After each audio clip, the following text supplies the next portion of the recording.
Brand personality কেন এতটা গুরুত্বপূর্ণ আমার দর্শকের সাথে সম্পর্ক তৈরির জন্য? তো এই সম্পর্ক কেন দরকার? এখন মানুষ স্বাধীন ব্যবসার দিকে ঝুঁকছে, সেই চাকরির সংকটের জন্যই হোক বা সরি প্যাশনের জন্যই হোক। আর ইন্টারনেট আসায় এই সুবিধাও হয়েছে। তুমি এখন অনলাইনে একটা স্কিল শিখলে, কিভাবে একটা কোম্পানি বানাবে তা অনলাইনে দেখে নিলে, তারপরে অনলাইনে গিয়ে রেজিস্ট্রেশন ফেশন করে তোমার ব্যবসা শুরু করে দিলে। এমনকি সেই ব্যবসার প্রমোশনও অনলাইনেই করছো, ব্যবসাও চালাচ্ছ অনলাইনে, অনলাইন বেসড কোম্পানি। তো এত সহজ হয়ে যাওয়ায় প্রতিদিনই কোনো না কোনো ব্যবসা শুরু হচ্ছে। আর এর জন্য যেটা হচ্ছে, প্রতিযোগিতা বাড়ছে। একই এলাকায় একই ব্যবসা একাধিক মানুষ শুরু করছে।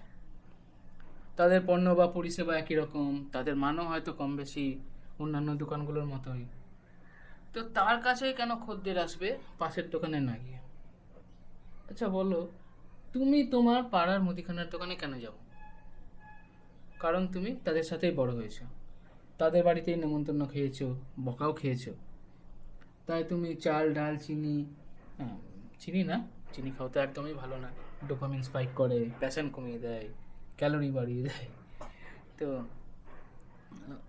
নুন তেল তাদের থেকেই কেনো, বা বাজারে বিশেষ কোনো দোকানেই যাও, কেননা তাদের একটা সুনাম আছে যে তারা ভেজাল জিনিস রাখে না, বা তারা ওখানকার সবচেয়ে পুরনো দোকান বা সবচেয়ে বড় দোকান। আর তারা তোমাকে চেনে, তোমার নাম ধরে ডাকে।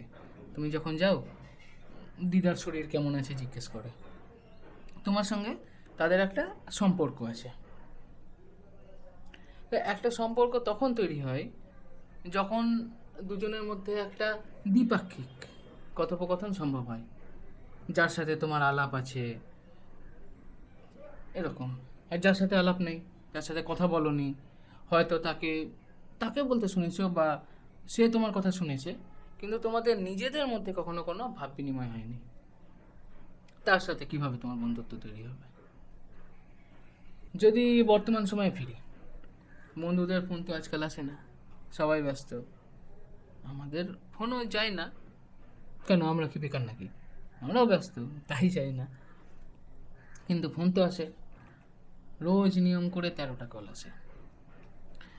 হ্যালো স্যার, আমাদের কাছে ক্রেডিট কার্ডের একটা দারুণ অফার ছিল, বা ম্যাম, নিউ টাউনে একটা দারুণ প্রপার্টি নিয়ে আপনাকে ফোন করেছি। তো মেশিনে বলুক বা মানুষে, আমাদের কি কোনো রকম ফারাক লাগে? একই রকমই তো লাগে। আরে আমার বন্ধু আমাকে দেখলে মুখ লুকাচ্ছে, যে দেখলেই আবার ধার চাইবে। ওদিকে ম্যামের বাড়িতে ও 2 সপ্তাহ হয়তো মাংসের হাঁড়ি চড়তে পারেনি, তাদের ওরা দেবে ক্রেডিট কার্ড আর 3 কামরার দক্ষিণমুখী ঘর। তা আমরা তো এন্টারটেন করি না, ফোনটা কেটে দিই। আরে আমার ওই পণ্য বা ওই পরিষেবার দরকারই নেই, বা থাকলেও তাকে আমি চিনি না, জানি না, বিশ্বাস করি না। ব্যাপারটা রিস্কি হয়ে যাবে না? রিস্ক, ঝুঁকি, এই এই ভয়টাই তো আসল। কোথাকার কে জানি না, ঠকে যাব কি না, কিছু হলে কি হবে, এতগুলো টাকা, এত সময়, এত ঝামেলা, এত রিস্ক। তো দর্শক বিভ্রান্ত হচ্ছে। এক তো তাদের চিনি না, আর সবাই মোটামুটি একই রকম ভাষা বলছে, একই রকম পণ্য, একই পরিষেবা অফার করছে। প্রয়োজন থাকলেও সে কার কাছে যাবে? এই দোকানে যাব না পাশের দোকানে যাব? আর এর জন্য ব্যবসারও ক্ষতি হচ্ছে, কারণ দর্শক বা কাস্টমার হচ্ছে না। তাই অনলাইন কিছু সুবিধা হলেও কিছু অসুবিধা হচ্ছিল। ওই মালিক শ্রমিক, ওই মালিক খদ্দের সম্পর্কটা নষ্ট হয়ে যাচ্ছিল। ব্যবসায়ী খদ্দেরকে চেনে না, খদ্দের ব্যবসায়ীকে চেনে না, তাদের মাল কেমন হবে জানে না, তাদের কল সেন্টারে ফোন করলে কেমন ব্যবহার পাবে জানি না। আর এরকম কমপ্লেন তো আসে। তো এর জন্যই আবার নতুন করে পুরনো সেই দিনের কথা, সেই সম্পর্ক তৈরি করা দরকার হয়ে পড়ছে, যেখানে একজন বেপাড়ার মানুষও, অচেনা মানুষও নিজে আপন বলে ভাবতে পারে। তো সেটা কিভাবে হবে? Brand personality. প্রত্যেকটা ব্র্যান্ডেরই একটা পার্সোনালিটি তৈরি করা দরকার, যাতে সে তার টার্গেট অডিয়েন্স নির্ধারণ করতে পারে, যে পার্টিকুলার এই ধরনের, এই চাহিদার, এই মানসিকতার, এই রুচির মানুষরাই আমার দর্শক, আমার কাস্টমার।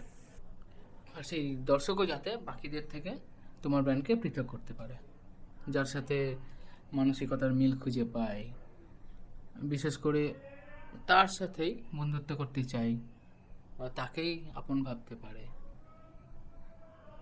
এই জন্যই ব্র্যান্ড পার্সোনালিটি দরকার, এই জন্যই কাস্টমারের সঙ্গে সম্পর্ক তৈরি করা দরকার।